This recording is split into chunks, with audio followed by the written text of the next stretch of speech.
Ukraina va Rossiya Istanbulda tinchlik muzokaralari uchun uchrashmoqda.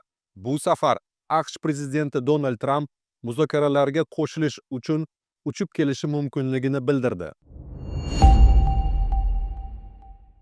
Oxirgi bor bu ikki davlat Turkiyada bundan 3 yil oldin uchrashgan, ammo unda tomonlar o'zaro murosaga kelolmagandi.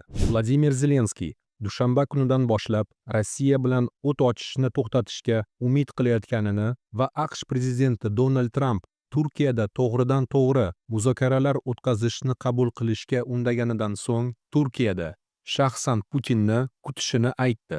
Ukraina Yevropadagi ittifoqchilari bilan birgalikda Rossiyadan muzokaralar o'tkazishdan oldin dushanba kunidan boshlab 30 kunlik shartsiz o't ochishni to'xtatishni qabul qilishni talab qilgan edi.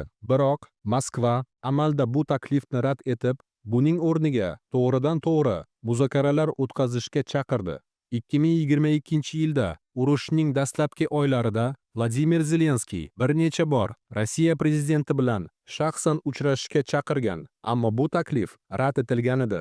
Oxir-oqibat u Putin bilan muzokaralar olib borish imkonsiz bo'lib qolganini e'lon qiluvchi farmon chiqardi. Sulh bitimida kimlar qatnashyapti? Ushbu sulh bitimida o'z ishtiroki haqida eng ko'p gapirgan shaxs Ukraina prezidenti Vladimir Zelenskiy. Prezident Zelenskiy bu hafta boshida Trumpning Putin bilan to'g'ridan-to'g'ri muzokaralar olib borish haqidagi chaqiriqlarini qo'llab-quvvatlagan.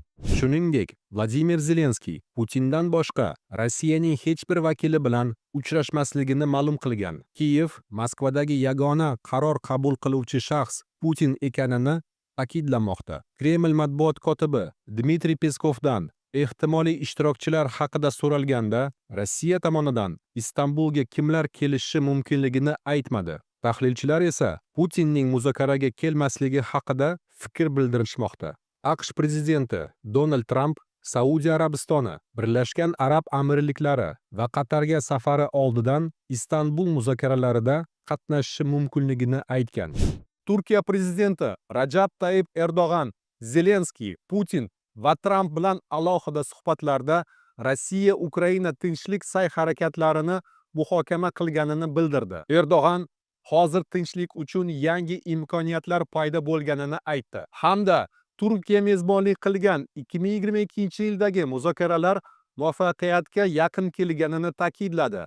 Urushni tugatish uchun bitim tuzish ehtimoli qanchalik yuqori? Voqealar rivojini Azon Globalda kuzatib boring.